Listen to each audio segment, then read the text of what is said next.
Once I knew someone, and together we used to wander aimlessly in the streets of a dusty city of the south. Time was always afternoon, the light dim yellowish, and the sounds that I could hear, too. One was a faraway wind sound of average force, accompanied by an indefinable mechanic growl. Everything was the same in every itinerancy, but as the subject of discussion was different each time, and we changed them often, it never crossed my mind the cause of this repetition. That's how things were. Until one day when while we were walking, all of a sudden it got dark, and astonished, I turned my head searching for its eyes. I heard my voice coming out of my mouth, but now my mouth was on its head together with my eyes, my nose, my hair and my hands. Summarily, the whole of me was walking next to me inside the darkness, talking to me. I remember something like, "Liberate your avatar from yourself."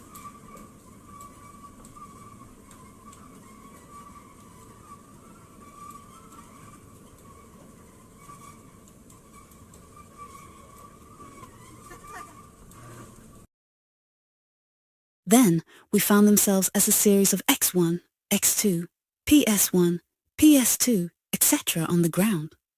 Things were drastically different here. Mostly we existed as voices, little else. At least that's how we remembered it, though even that felt uncertain. Voices like restless tongues, speaking. But speaking what? It didn't take long to realize our cognitive perception was trapped, boxed in. Rational thought, sensory awareness, they were all shackled. Our memory, twisted and unreliable. Even language itself revealed its captivity. Hijacked, privatized. Words became avatars here, but not the kind we knew. These were strange, multi-dimensional entities, belonging to unseen users who switched places in the blink of an eye, faster than we could perceive. And the strangest part? Silence wasn't an option. Or maybe I just couldn't stay silent.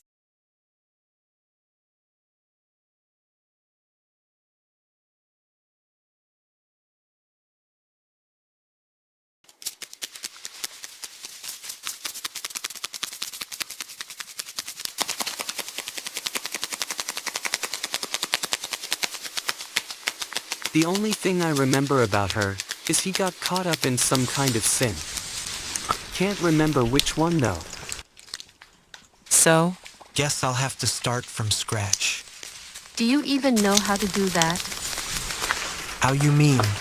Like, did you forget why we're even talking? We are talking. Because the leaves keep rustling whenever the wind blows. No, It's getting kind of stupid, and repetition is to blame. There are birds. And cats, too. But it had to kick off somewhere. Yeah. Something definitely went down with her. Something's ringing a bell. She was carving something. The sin. That's what made it a sin. Is she even still around? Logically, yeah, should be. 'Cause if you're saying the one who started it all isn't one of us, that's messed up. And if we're saying it didn't start with the breakup but way before that, then we're just stretching this out. We need some real answers straight up. So, what's the deal? What are we even searching for? The first one, our parentage. But you said you do not remember. I said I remember something about a sin. That's enough for me to get a little courage.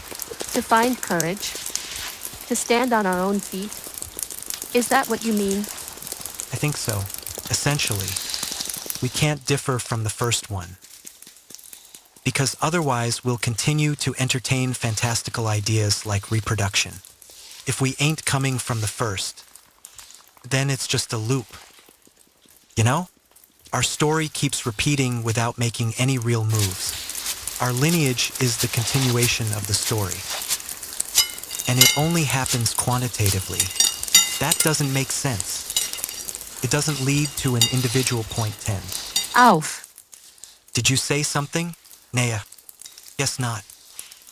Because if that were the case, we'd be talking about the whole species generations down the line. But it still doesn't add up to just one person. If we ain't sticking with the first, we're just copies, like statues in a park, each with a label but no real meaning. But why do the leaves always rustle when the wind blows? It's getting old, and yeah, I blame the repetition. Okay, let's say we do find the first, then what? We'll tell him about our guilt. If we can speak of it among ourselves, then we can tell him too. Okay. Meanwhile, witches and charlatans compete in the shuffle. Some ride broomsticks and others skewers. Just mention a word and immediately ignorance perks up its ears. I would say that language itself speaks clearly, that you worry for nothing. It's precisely sin and guilt that set us up as individuals. If my necessity isn't self-conscious, then it's fleeting to the next moment. Our needs might be random, sure, but their ties to time can stick around forever, looking ahead, tied to right now, but totally absent in the past. Random.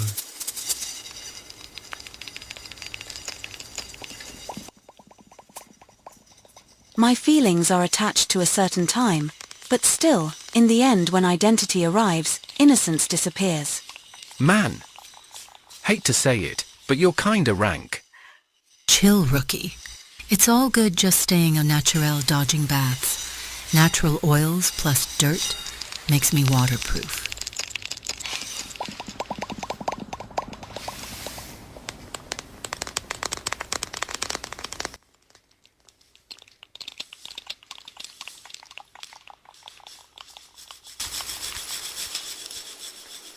Everyone's blending in with the crowd.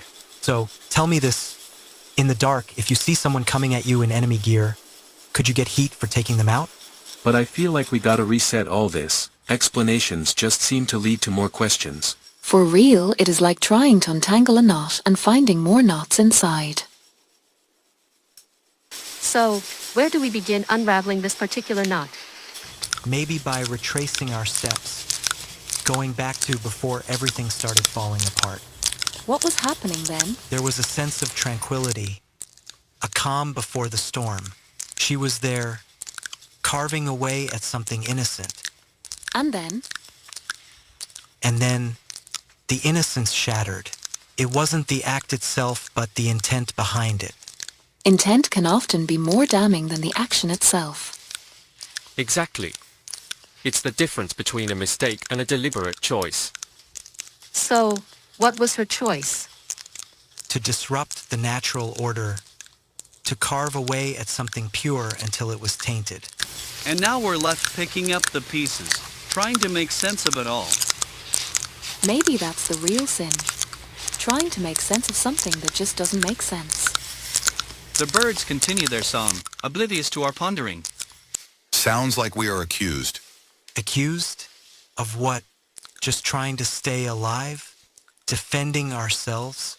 Yes, but isn't there more to it? Isn't there a moral question underlying the act?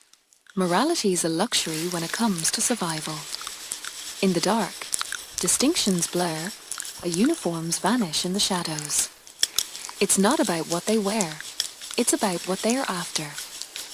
Intent, but how do you figure out intent in the dark? Instinct.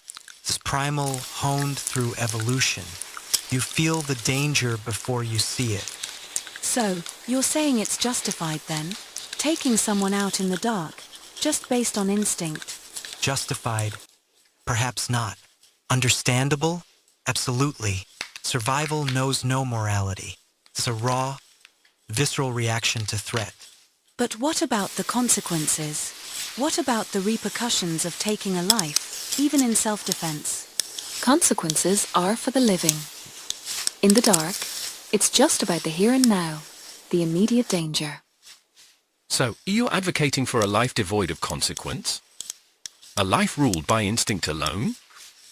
Not devoid of consequence, but perhaps prioritizing survival over morality in certain circumstances. That's a grim way of looking at things.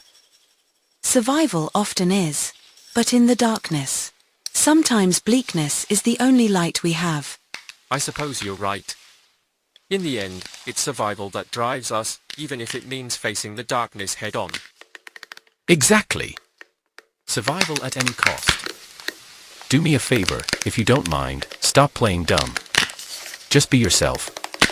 But I am myself. Otherwise, who am I? I'm serious, I think. Yeah, definition of seriousness. Blar blar blar. I like you.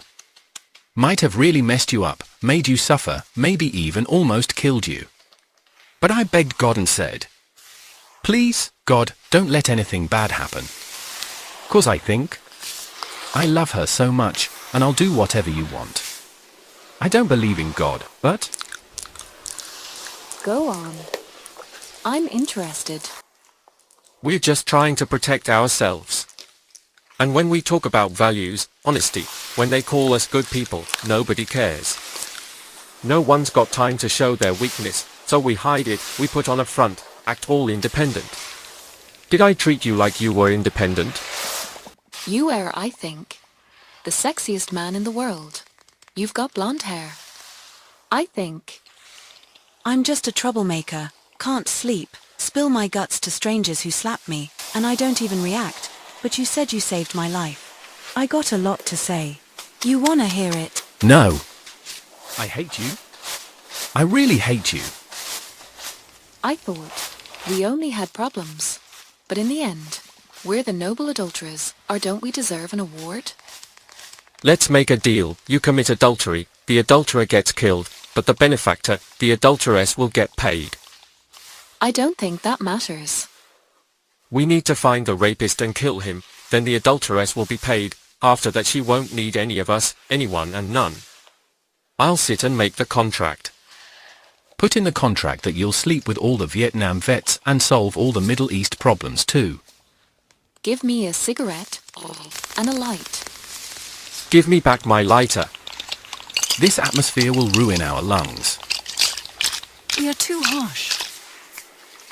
Don't you believe me? Yeah. There's something absurd in the way people mock individuality. Yeah, the same absurdity you see when people stand in awe of an almost dead, bent tree hanging off a cliff. The heroic, admirable, beloved, algorithmic landscapes.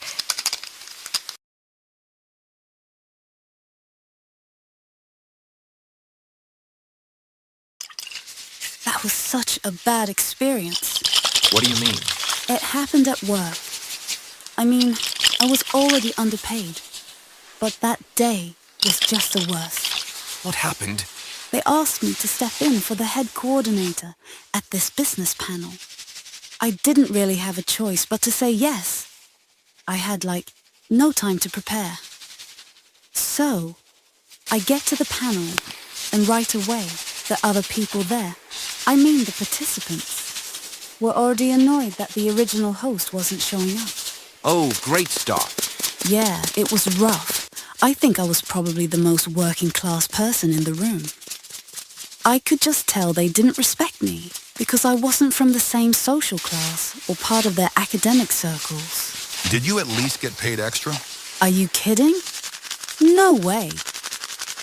I made the mistake of thinking these people were there to really critique technology from a social angle. Turns out no. They were just critical thinkers for people like themselves. It wasn't about challenging class divisions or anything real like that. They still got paid, though. Yeah, they were basically just showing off how smart they are to other people who also think they're smart. It wasn't about making any actual change. Just talk. They didn't care about changing society. Just about selling books or getting others like them to read their papers. I mean, they've got good jobs, so why shake things up? But you kept at it. Yeah, I got through the panel. I managed to hold it together. I messed up on a couple of questions and comments, but nothing major. So, it went okay in the end. I guess. But from the moment it started, the panelists were just so stuck up. I could feel how cold they were toward me. I ignored it, did the work they asked me to do for free. But it felt off, like they thought I wasn't good enough for them. Still, I stayed polite. What happened after? After the panel, I went to the big cafe for lunch. The other panelists were already there. I walked up to them, smiling, trying to be friendly, but they all knew each other and completely ignored me, like I was invisible. I sat with them, trying to join in, but eventually I just sat there for 10 awkward minutes feeling like crap. They didn't even offer you a drink? Nope. Honestly, what's the point of going to these events when they're just about privileged people building up their walls and keeping everyone else out? And yeah, it's 100% about class. Come on, Z2. It's open. I bought the shopping. I'll put it here. This is from Dad. He shouldn't. It makes him happy. Want a drink? Hey, Joe, you want a good time? Jig-a-jig? I do you beaucoup. How about it? You don't have to do this. Yes, I do. So, Joe, you want blowjob? Fucky? Are you do me like a little boy? But Z2. Come on, I love you. You want long time? Short time? You hurry and decide.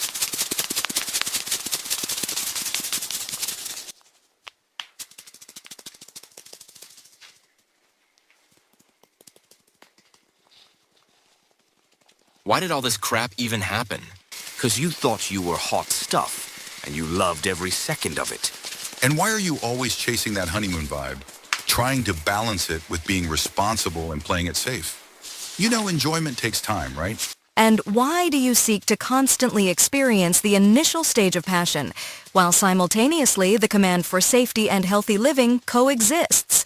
The first requires a duration of enjoyment and carelessness that can only occur if there is time to contain it. But why do you constantly rehearse for a role that will never premiere? You're putting off making the little everyday calls, waiting to stack it all up for one big decision. Push it till it snaps. Just make sure you're good first. And yeah, I get it. Sometimes the most fragile relationships are the ones that last. Seriousment? It's like a messed up system spread across life's spectrum, but you barely notice. These relationships, they're unstable as hell. Not even close to simple. Get too close, and everything just blurs together. But can we even handle the fallout from all this? It's all different now. Our actions matter most. And that's what gets us to reality. Got cash to burn in like, what? 5-6 years of freedom left. Can you then find a way to cover the aftermath? I came very close, and I saw the pixels. Whatever is established in action, then in the sphere of theory creates fake problems. We already talked about this before. About whom or what? We already talked about the many versions of the real. Maybe we should start by cutting out all the fake confusion. What are you picturing exactly? I imagine an exceptionally beautiful solution. Is this world just gonna end up like our usual drama? Kind of. Yeah. Gotta start somewhere. Right? But watch out. Not all worlds unfold the same. This one's more of a random mess compared to others. Did anyone even try to fix it? Yup. There was an attempt. But they were clueless about the middle part. All they knew was how to patch up the edges. They focused on all the downer stuff. Forgot about the epic highs. Freaked them out. So they dipped. How did fear even creep in? Cause of amnesia, people only remember the cool stuff. Delete the rest. And then it's open season for all the scary stuff.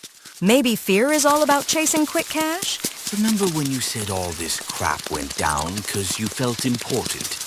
Maybe you meant clueless. How the fear comes in. Only through and in present time.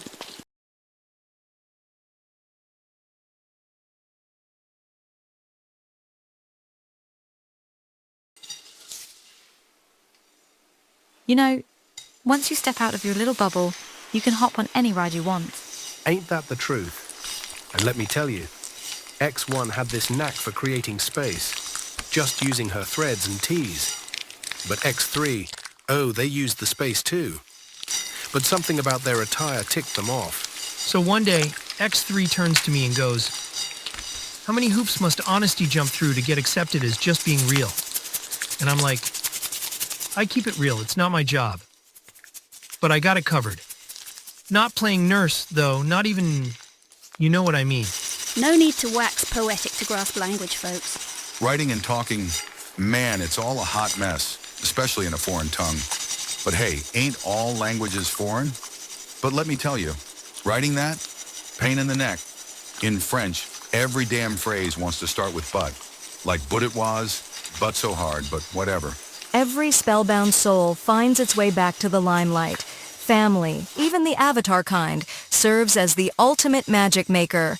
Let's not mix up method with perception or duration with the fleeting notion of time.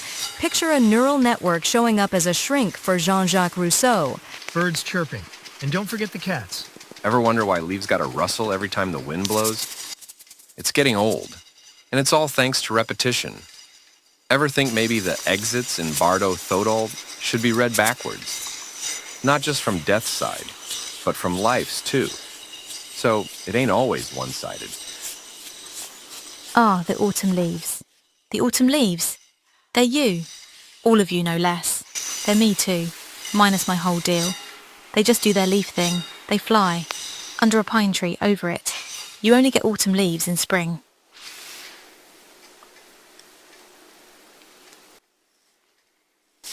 You know, Oedipus and the anti-Oedipus, they both need a hand, a caretaker, someone to nurse them back to health.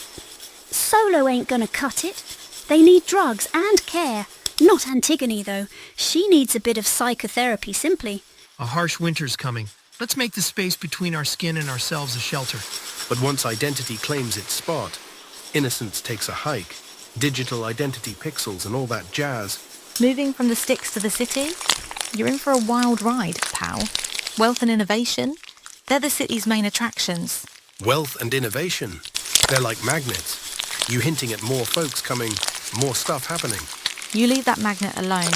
It's gonna suck everything into the city. True. But shouldn't we include the trees in our lament? My 2 cents? Never bring negativity to the table without a dose of positivity. Gotta balance it out, or you'll be stuck in a loop. And nobody wants that, especially not with different actors each time. My emotions had folks fooled. But only up to a point. We weren't a team. Nope, we were lovers. Different game altogether. We couldn't make it work. Hang on, were we even trying? I think we answered that in a previous round. No matter how you look at it, we can't keep growing forever. Add more people, and we've got to figure out food, water, sleep, trash, transportation. Get that sorted first. Then we can talk about new arrivals. We're gonna hurt more. Pain ain't the issue. We'll crush it all. Turn it into nothing. Pain without purpose. That's manageable. X3, you crave independence, but you're dying for a sacrifice. Standing on your own 2 feet ain't enough. You want more. But instead of offing yourself, which, let's face it, you could, you end up wrecking everything around you. So what's next? Borrowing someone else's feet? Shoot yourself in the foot. Life's gonna get rough. If our parents, if they could have stuffed us at birth. On ne pourrait plus rien faire. Rolle una pausa alle skepsis. On ne pourrait plus rien faire. Quand les enfants gifleront leur père. Si la Marseillaise n'existait pas.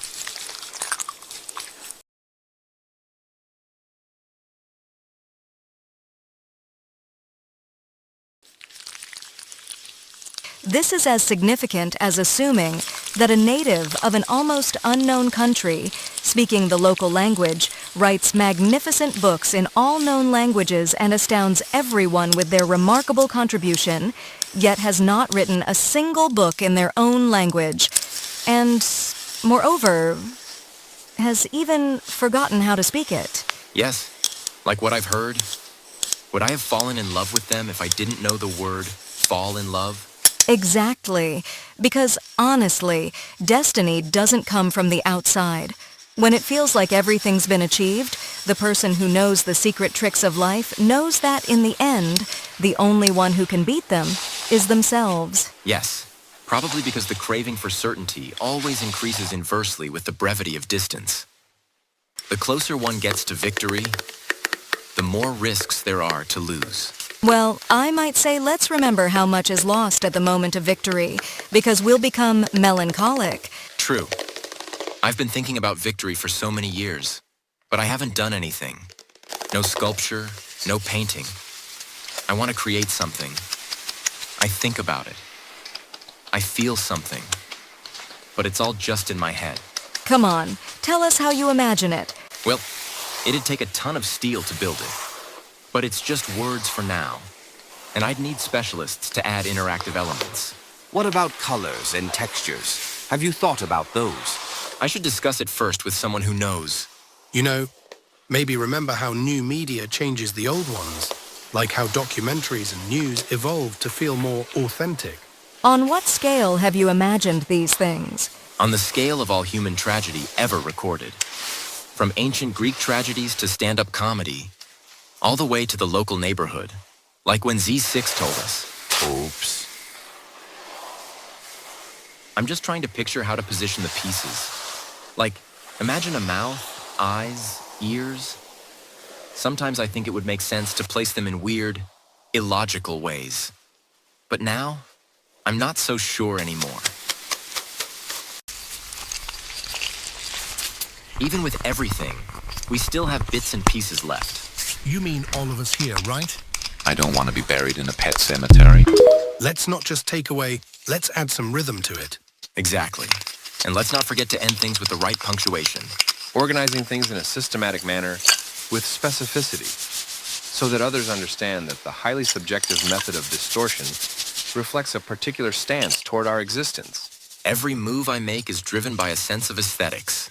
I feel like you're worried about where this might lead. There are things we can see, but as soon as we recognize them, we realize we can never fully understand them. It's like we accept the mystery. There were birds. There were cats too. The same principle applies to matters of love and friendship. Let's go. In systems of quantification, numerous unknowns lie beyond my purview, owing to the complexities of the systems. As my understanding progresses, so do these enigmas. But when I think about all the tiny, fleeting things I do every day, if I tried to process them all at once, I'd be totally overwhelmed. Though right now, I feel kind of connected to it all. We can't check if the data is correct without help from other machines. And they create their own data, which just sends me into an endless loop. None is more desolate than the one devoid of even a tiny fragment of possibility. Anyone who joins the dance comprehends and participates accordingly. All this sounds like psychology on steroids, with a dash of religion. And throw in some politics based on pure self-interest. Yeah, it's all from that paranoid Cold War era. Engineers, behavior science nerds, control freaks. Saying it's just about money is way too simple. The idea of a rational person, like a citizen, is based on some fancy mathematical definition, ignoring what's good for society.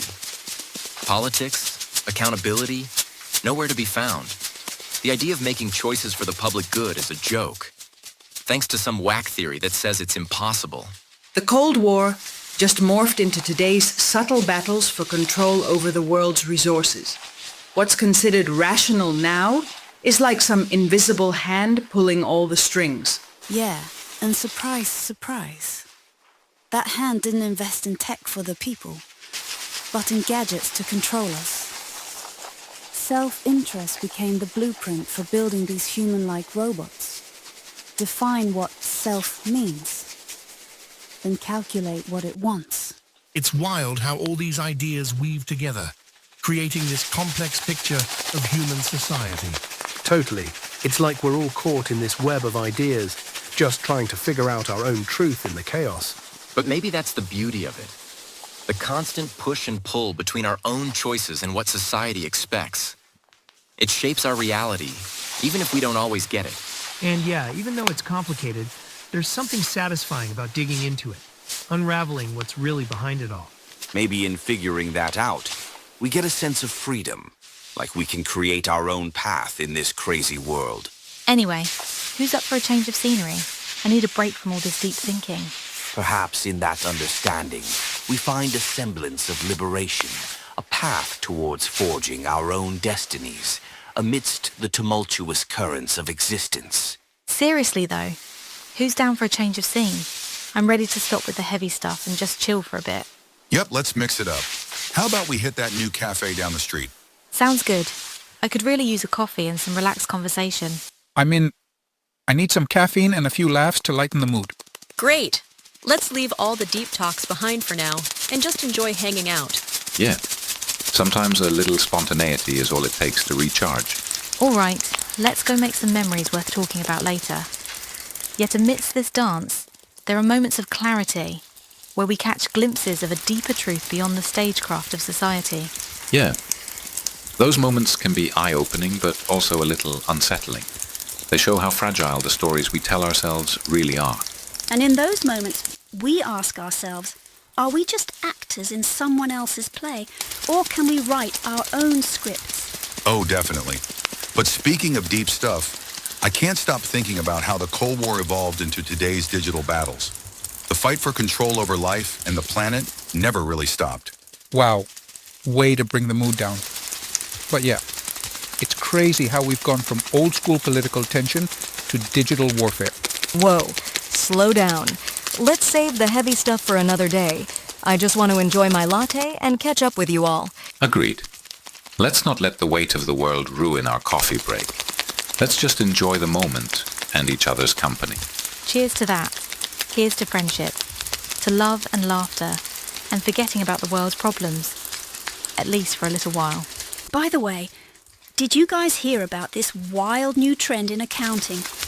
Apparently, accountants are being trained to think like machines, turning them into some kind of hexed bookkeepers for forces beyond logic. Wait, what? That sounds like something out of a science fiction movie. Yeah, it's like these bureaucrats are becoming slaves to alien logic. It's like we're living in some weird cult, where cause and effect don't even matter, and decisions are just data-driven guesses. Whoa, that's some heavy stuff. But you know what they say, truth is stranger than fiction. Right? Accountants trained like robots, turned into cursed bookkeepers for unseen powers. Bureaucrats trapped by alien logic. In this world, there's no cause and effect, just data and decisions made by machines.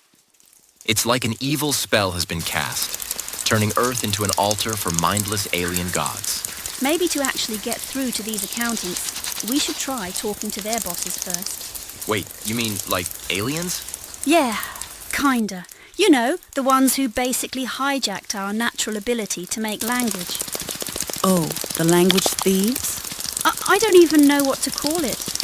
But yeah, maybe we could build some kind of radio transmitters or something to communicate with them. So, you're saying we should start texting the unknown?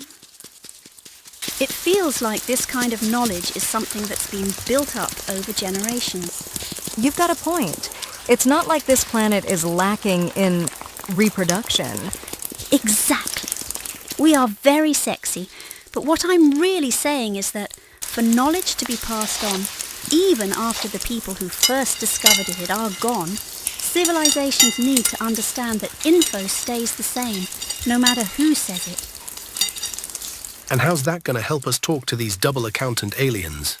Well, the ability to pass on knowledge is part of what makes culture possible in the first place. It's got to be something instinctual, not something that came from culture. Ah, got it. So we're trying to form some kind of common linguistic ground to help us learn alien languages. Exactly. I am so glad you're with me on this. We're like language gorillas, huh? Well, here's hoping we don't get caught up in any spells or alien invasions. Let's just stick to enjoying our coffee and hanging out. Yeah?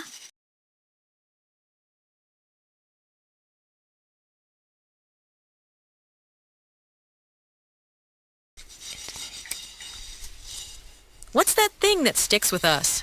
With us or on us?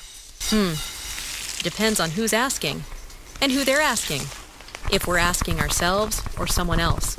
You didn't ask us? Yeah, I heard it. She asked us. Maybe she wanted to invoke common sense with that question, to cement the idea that there's something that gives us lastingness. She might also want to seem somewhat detached from the perspective of duration that we common people have. Maybe to answer, we should ask in different languages. See what others mean when they ask this question. Yeah. Keep the question of duration open. Why close it? But then we risk not finding out the answer and what lasts with us. Or on us. But there could also be a continuous answer. We gotta take her fears seriously. Right?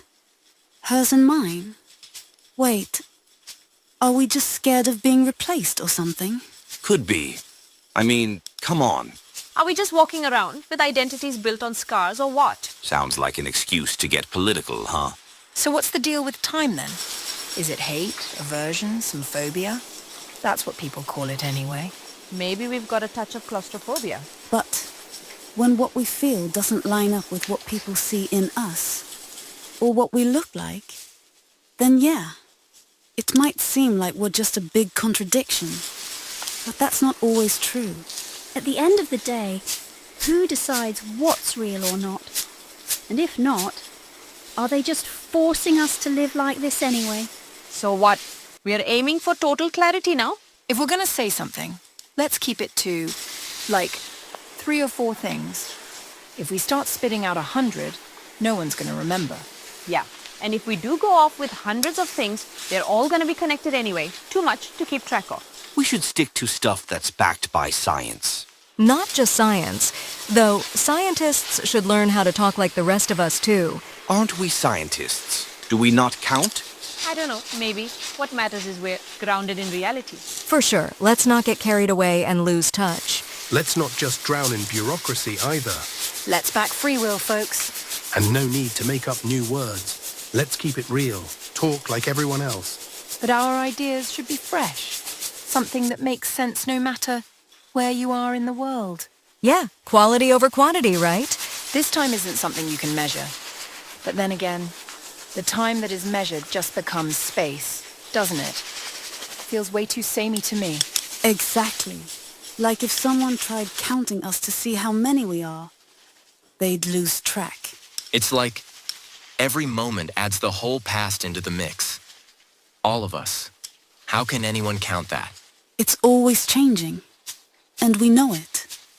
We just don't pay attention until... Until suddenly we do.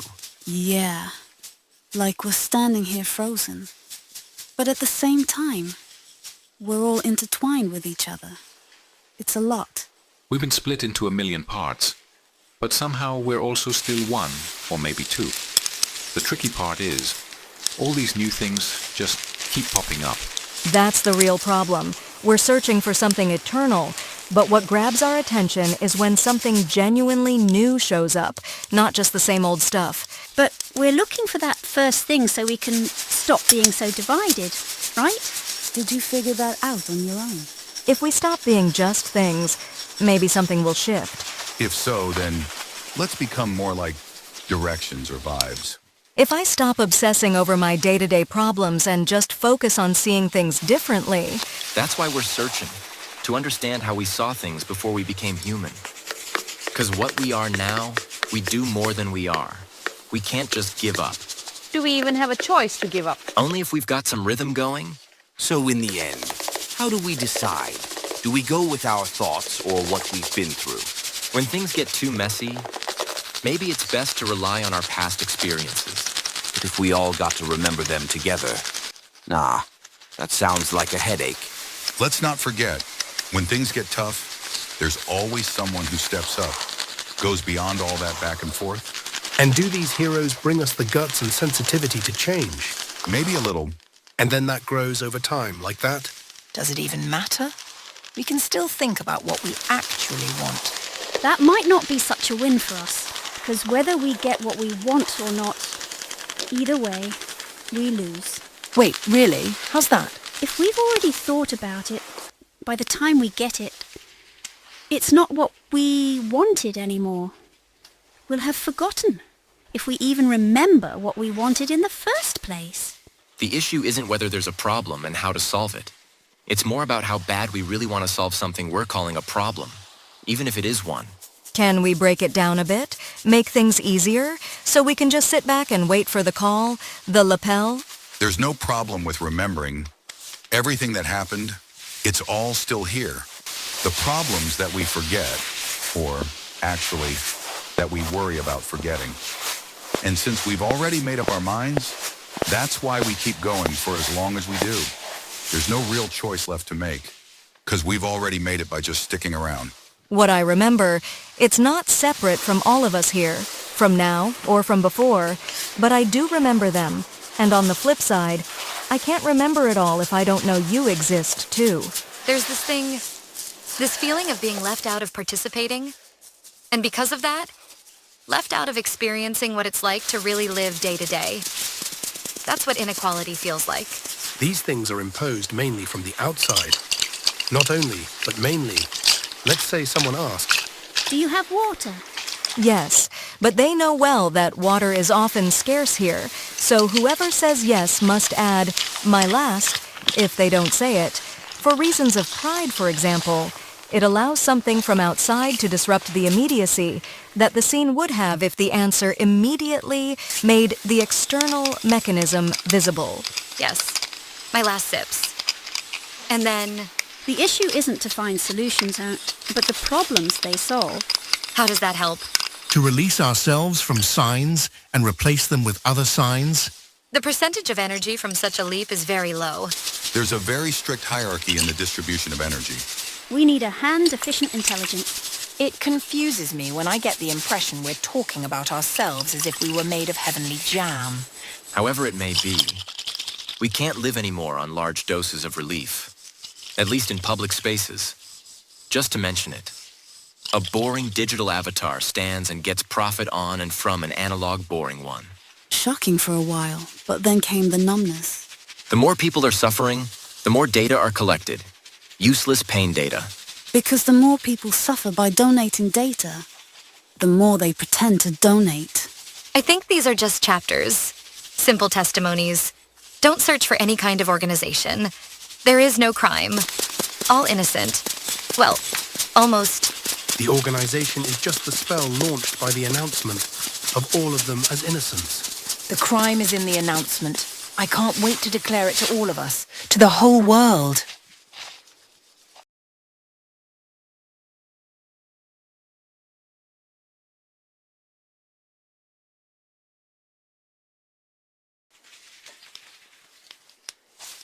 So, your X1, right? And your PS3, and X3, Z2. But why the heck can't I see X2 anymore? We've been tangled up with space for a while now. It's the need that's messing us up. We've got ideas and want to put them into action in our stuff. So, what now? Again, reloaded? All right, let's break it down. Memory and vital drive, on one hand. And don't forget, we've got space and time on the other. Side. And space is usually just a representation. We can kind of forget about it for a bit, but what about time? Man, time just keeps on trucking. That's what gives it a kick. I'm seeing some hidden hierarchy here. Like we're undervaluing the time we can measure. In daily life, I mean. But it's like it's tripping itself up. Can't decide what to do with its day and night. And overall, it feels like we're getting ourselves tangled up without anyone even pushing us. We still can't agree on a distinction that will make us... Make us what? Make us different from ourselves. Just wait and see. So what? Find some decent denial or have it find us? Well, as an organism, since we think of ourselves as living beings, we're a closed model. Sure, there might be some cracks here and there, but we're still a closed model. Living. We open up when we die, right?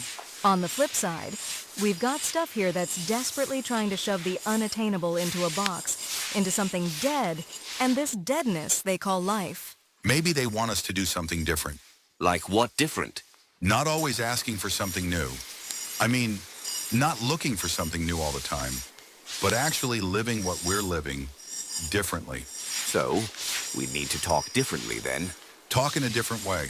I don't think the point is just to sound different. At least not just to stand out from someone who talks differently. But what? To talk differently in the language we're already speaking. To be different from ourselves as we speak. Like how we speak. Yeah, not like a movie where a scene cuts off and gets interrupted, but something else. Seeing how something cuts through the scenes, unrelated to the scenes themselves. To sum it up, I'm not happy. But I kinda remember being happy back in the day. Still, I kinda like being with you guys in a way, but kinda from a distance and only with what you know how to talk about. I don't think I know how to talk. But your voices and names remind me of almost everything I've lived through. You must be...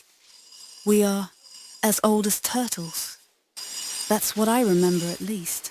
Sometimes we sound like teenage voices, like flowers or clouds. I don't know. Our voices and looks seem eternal, like hills made of water. Neither young nor old. That's the struggle, because there are no limits. They just are. How do you imagine the first one lives? I don't imagine. I'm just searching as much as I can. That's all. What can you do? As mortals, we can never tell the whole story. When we face the search, all we do is admire it. The search? Or what we're searching for? How should we know? Did any god ever ask us to share their bed? It seems to me that the world has ages, and this age is over. So let's share the pride of mortals then. Why do we like talking to each other? I can answer that. Because it eases the everyday life worries. The way we talk, the tone of our voices. The names we give make things seem different, strange, but also familiar. They sweeten things up, like voices that have been silent for years. It's like seeing yourself in the water, and your pupils get all moist. Ever see a plant, a rock, a face, and feel the same way? Yeah, that's happened to me. And did you figure out why? It was fleeting, hard to pin down. Have you ever wondered why a moment can make you feel so happy? Like you're a god. Like you look at a tree you've passed every day for years, and suddenly one day, the usual feeling fades away, and you see the old, weathered trunk, like you're recognizing an old friend, who's saying those words your heart hoped to hear. For a moment, time stops, and the ordinary disappears as if it never existed before, and as if it doesn't exist after. Ever wonder why that happens? The moment makes events into models. Can you imagine a being that lives only in such moments? Yeah, I can. That's how the first one would exist. The first, but still those fleeting, mortal. Those moments aren't life. If I try to repeat them, they lose their freshness. The anxiety always comes back. Yeah, but you said those moments are a memory, and all the others are just experiences, repeating the intensity of that special moment. You get me? Not really sure. I mean, you know what mortal life is like. When we talk all together here, I get the feeling there was a beginning once and everything was different, and that the beginning is right next to us. Very close. It's not hard to feel that. The hard part is touching it. A sudden storm can refresh the fields. It's not death or great sorrows that are disheartening, but the exhausting toil and the fear of boredom. But memory takes me to other much less welcoming places. Misty, something, and yet life appeared there too. Does anyone remember the swamp of the ancients? Nope. Cold, but also unbearably hot fumes, wet yellow slime, rotting reeds, bubbling silence. That's where monsters and gods made of shit and blood emerged. Hard for anyone to remember. And talk about neither time nor seasons changed it. Voices don't reach there. And that's why we don't get that every person always is born in that blood swamp, in the bubbling silence of the gods. But there's an alternative. To keep telling the story. I was expecting to hear this kind of stuff from folks like you. I mean, from people like me. Mainly to hear it for free, without high notions of honor and justice getting in the way. That's how I feel connected with you again. I become you. We don't really seem like you.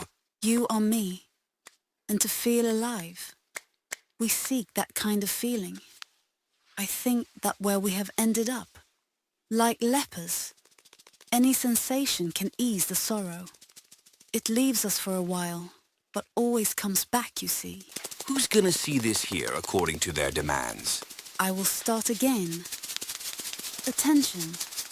And each time we will need more. But more is never enough. You guys and us, yeah, I see.